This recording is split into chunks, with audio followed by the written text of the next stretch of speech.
Hello listeners, welcome to Courage, Wisdom, Power, where you listen for the games and stay for the message. This is a Christian gaming podcast where I talk about topics in gaming and games themselves from a faith-based viewpoint and find what we can learn from it. Our mission statement is that listeners gain the courage to stand up for faith, the wisdom to speak God's word, and the power to live for God in everything we do. And just by listening, you've joined this mission that all of us believe in and want to tell the world about. Today we're taking a fan-requested topic, which, if you ever have an idea for one, the question's open below. We leave the door open for requests in the description. The topic in question is a heavy one, but a good one nonetheless. Why do bad things happen to followers of God? Before that, let's play a bit of catch-up on the week. School has started, so I didn't really have much time to play games, but I did have some time to go see a movie with my friends, one that I've been thinking about constantly ever since I walked out of that theater. That film is the newest project from Christian filmmaking powerhouse Angel Studios, Sound of Freedom, the most controversial film of the year. This is a really heavy episode, guys, so just a warning before you start this. We're going to, not just the main topic that's heavy, Sound of Freedom talks about very, very touchy subjects. Like, this is off script. I just want to let this out here now. We're going to talk about some really heavy stuff in this episode, and I don't want you guys to go in expecting happy stuff, because like it will get heavy. Well, it will get happy at the end of the message, at the end of this, but you got to get through all the really serious and sad and concerning stuff first, because you know what? That's life. I mean, you can't get to the good without the bad first. So, sit back, enjoy the ride, and let's talk about Sound of Freedom. Get to the movie, let's start with a little bit of background on the film itself. Sound of Freedom has been passed around to multiple studios throughout its very, very long development period. The film was already finished back in 2018, it's just no studio wanted to link its name to it. It first went to Fox, which was bought out by Disney, which then tossed it to the side. Yet eventually, the Christian film studio Angel Studios finally picked up the film to be released back on July 4th of this year. I'm going to stop right here for a second and just say again that this movie talks about very, very heavy subjects, and that going forward from here, things are going to get very dark. And I'll be talking about an issue that many people are very uncomfortable talking about, so if you don't want to hear that, I'd say skip ahead to the later portion of this episode. So thank you for the understanding. The movie itself is a biopic about Tim Ballard, a Homeland Security officer known for the hundreds of rescue missions he's made into foreign countries to save children sold into the sex industry. The controversy itself is because the real Tim Ballard is conservative, because of course people are mad about that, because anyone with a political opinion is instantly a bad person. Many news programs and critics are bashing the film, saying it's conservative propaganda and QAnon adjacent, but I'll be honest, when I watched the film, I couldn't see it. I'm going to be the outlier here because I'm actually someone who knows what was going on with QAnon outside of it being a buzzword. I did my own research on the subject, and I'll give you a quick summary real quick if you didn't know. Q was an internet troll who tricked a bunch of Facebook and 4chan users into believing he was a government whistleblower and that the government has a secret child sex ring within its walls. It was easily disproved once someone hacked the account and leaked the password, which is still publicly available from what I know, and showed he was just a guy trying to start something so he could watch the world burn.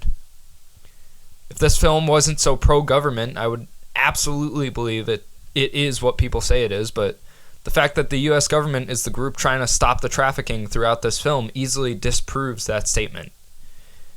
Now, outside of the controversy, the message of the film is very cut and dry. Child sex trafficking is real. It's a horrible act that no one wants to talk about, and it cannot be hidden anymore. Pedophilia is a disgusting, horrible act that we talk about like it's a fictional threat, or like it's long gone when it's everywhere. It's more frequent than we realize. CP is the most distributed illegal material in the world and the fastest growing illegal business in the world. This is not something we can hide anymore. It must be an open subject because we have a universal enemy, no matter the political system. I walked out of that theater in deep sorrow for what I saw, yet I highly respect this film for talking about this subject when no one else would dare to.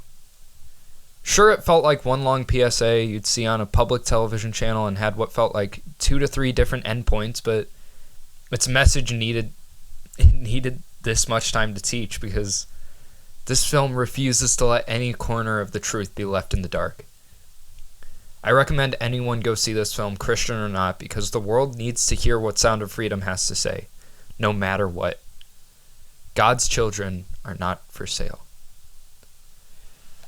Now I'm going to go off script real quick and just say that you, whether you know it or not, probably know somebody who has dealt with the child sex industry in some way. The statistics say so. I didn't learn until much later that I know multiple people who have interacted with it, whether greatly or just a little bit, just enough for it to be seen by the police and being the cause of them being sent away for years for the horrible, horrible things they did.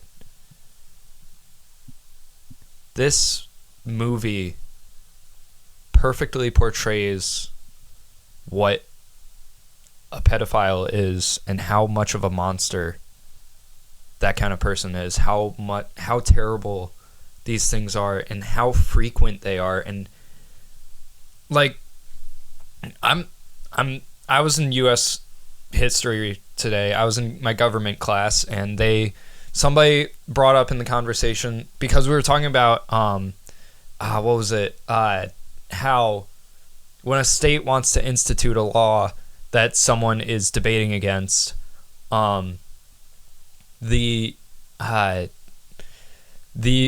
that person goes to the U.S. government, they can say like, hey, I don't think that's right. And that's what some pedophiles will do. They will say, hey, I shouldn't be sent to jail for all this. What are you talking about? And then, the U.S. government's like, yeah, actually, you do deserve to be in jail for that. And somebody brought up the fact that you can look up a map that says the exact location of every single wanted sex offender, every single verified sex offender in your area. And in the middle of class, I was like, okay, I might check that real quick because it's a government site. It's probably not blocked. And I pulled it up, and in the 5-mile range from my high school, there was over 100. There were over 100 little orange dots, each and every one a different pedophile. There were a few that were scary close to my house. This is a greater threat than we realize. This is something that is much more prevalent than we think and much worse than we think. And there's not that many people out there trying to stop it. It is the fastest growing crime industry in the world. And in my eyes, and probably in yours too, the most disgusting, vile, and evil one that could ever be. And what this movie is trying to say is it's trying to show people just how big of an issue this is. This isn't just something that's fictional. This isn't a fictional threat or an over-dramatized threat. If anything, it's an under-dramatized threat. It's worse than we could all believe.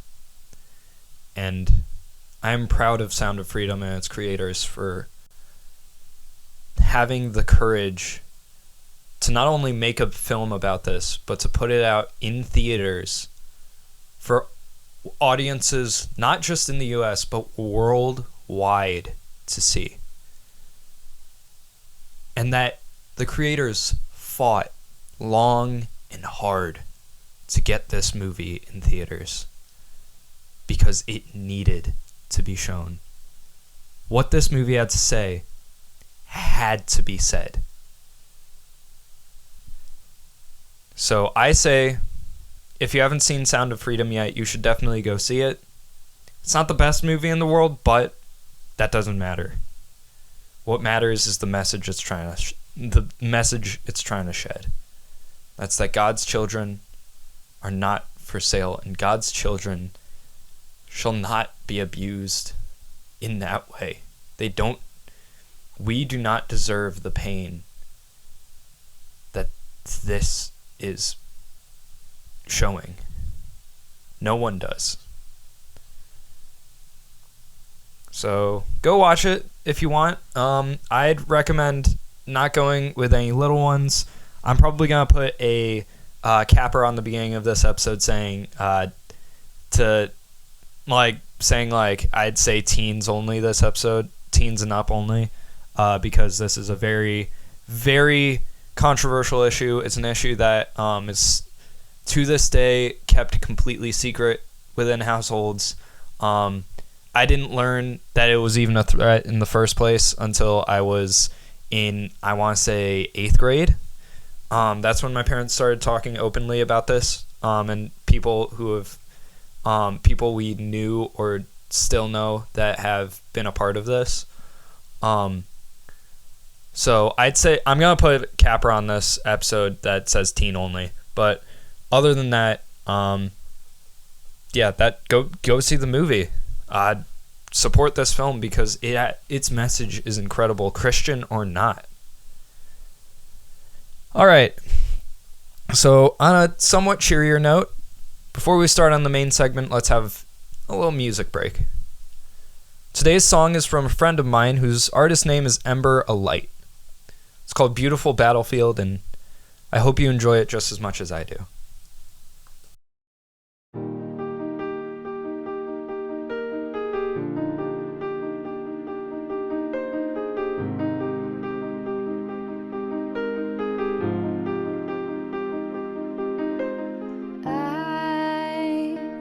Struck down, waiting for a victory. I have known grounds of rocks and thorns that scarred my feet. Here, buried alive under the weight of survival.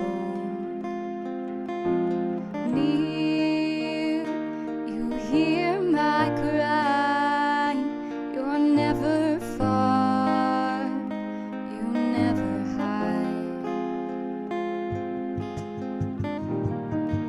And so I call to you.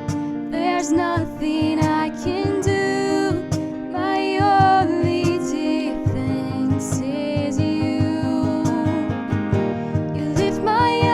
To the heavens as my heart cries for redemption. Your mercy's falling on me. Ashes dancing all around, bloody footprints paint the ground. By your scars I have been healed on this beautiful battlefield.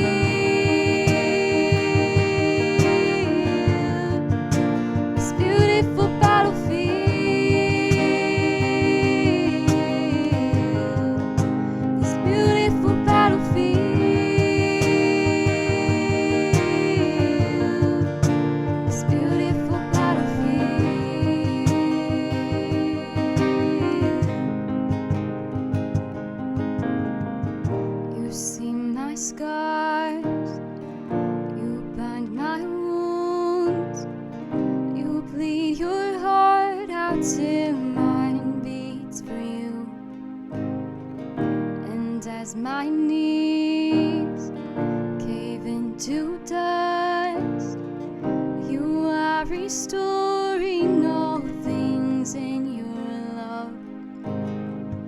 You see my scars, you bind my wounds, you bleed your heart out till mine beats for you. My knees cave in.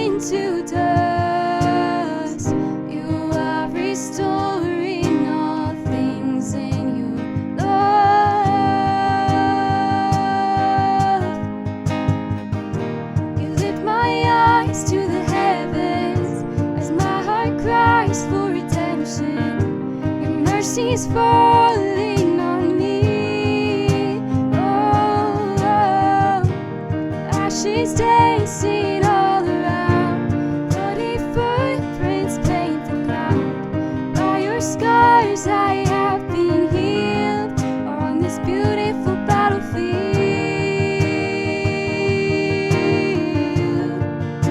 This beautiful battlefield.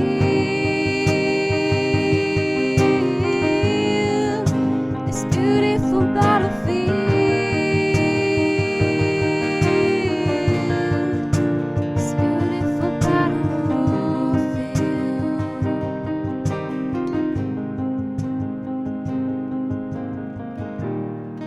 And so I call to you. There's nothing I can do. My only defense is you.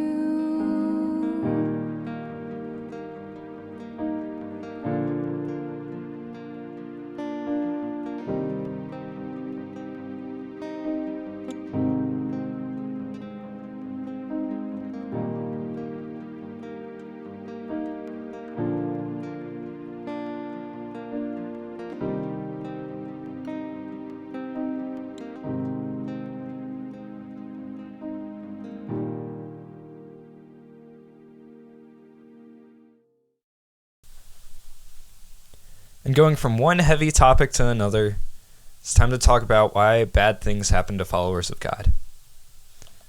First, let me tell you a story you've probably already heard.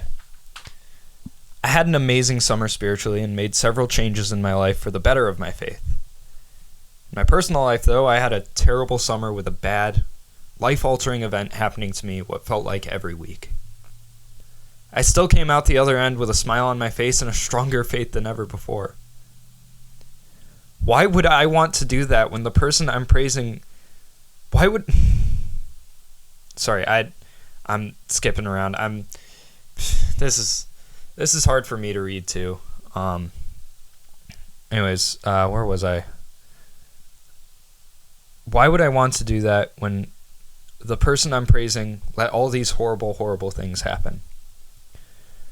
Well, did God promise us good on earth? No. He tells us directly multiple times that we will face trials and tribulations and sorrow and pain in this life. John 16:33 says, I have said these things to you that in me you may have peace. In the world you will have tribulation, but take heart, I have overcome this world. Well, then why do unbelieving people always have good things coming their way? Well, I think it inverse to the situation with believers. While believers will face trials and pain on earth, they will live with joy eternally with God after this life. While unbelievers will see finite treasures and pleasure and power on earth, but it's temporary and we know what's coming for them afterwards, and that's eternal suffering. So the Bible says this to the believer who is in pain and doesn't know why it would ever happen. Blessed is the man who remains steadfast under trial, for when he has stood the test, he will receive the crown of life, which God has promised to those who love him. James 1:12. I lived through some very heartbreaking things, yet grew from them because God had a reason for all of it. He had a reason for why the suffering happens and why we face trials, because he wants us to learn from the mistakes we make. The truth is most of these trials are our own doing. We just don't fully want to believe that most of the time. I was broken up with because I wasn't putting my all into Sorry guys. I was broken up with because I wasn't putting my all into the relationship and was getting complacent. I still don't know why I had to lose my dog, but the reason for that could just be that he was old and that's just life. I was friend-zoned because God wanted to tell me I'm not ready to have a relationship right now and I don't have the right mindset for one. Right now I'm not wanting to be with someone so I can strengthen my faith and relationship with God. I wanted one so I can say I have a girlfriend, which is the wrong intent entirely. These things happen for a reason. You just have to find it and act accordingly and know that while the pain is temporary, God's joy is eternal, and that after this you'll be in joy with him eternally. Remember that theme for this season, guys. Make it intentional. Make it intentional in everything you do, no matter what happens. Because you will face trials and tribulations in this life. But still stand strong and make the choices that God would want you to make. Make the intentional choices that God has made you to do.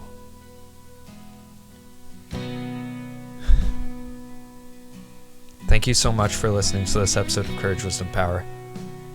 I hope you enjoyed it. Please follow the Instagram because we've got a lot of super fun stuff over there. I almost treat it better than the podcast itself. Join the Discord. I really want to see some fun discussion amongst you guys. And don't forget to buy some of our fantastic merch. The Kids Are Smart, Take 'em to Church shirt should be coming out very soon. And before we go, I just want to remind you guys of the mission statement again, like I always do, but it's important for me to do this.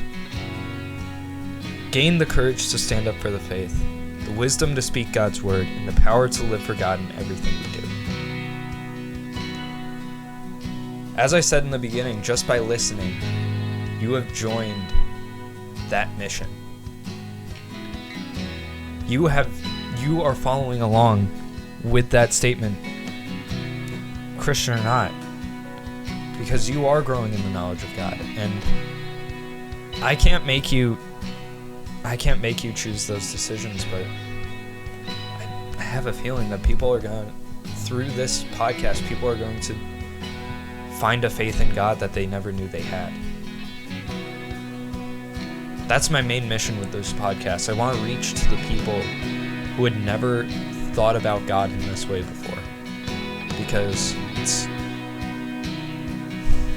it's important to me to spread the word to as many people as I can, especially the people that are never thought of when it comes to spreading it. So I thank you guys for listening, because every single listener counts towards this goal. Every single one of you, no matter how small, no matter how big of a listener count, every single one of you is helping with this goal. And I just pray that you guys spread this message. You spread the gospel to these people. You find the courage to spread the gospel. Gain the wisdom to say it correctly and tell people exactly what Jesus wants you to say, for you to have the power to be the example they need. Be the example of God that they need you to be.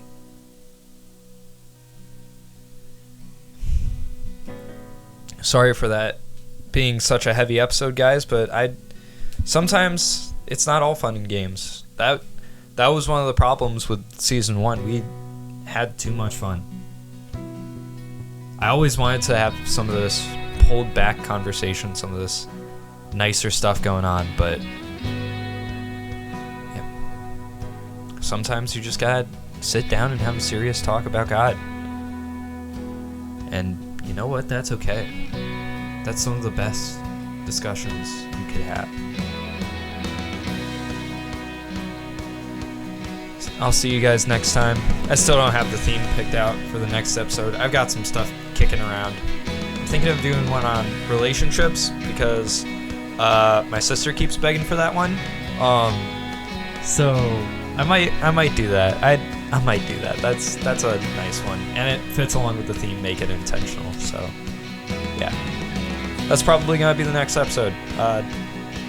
Keeping it intentional in relationships. So yeah, thank you guys for listening.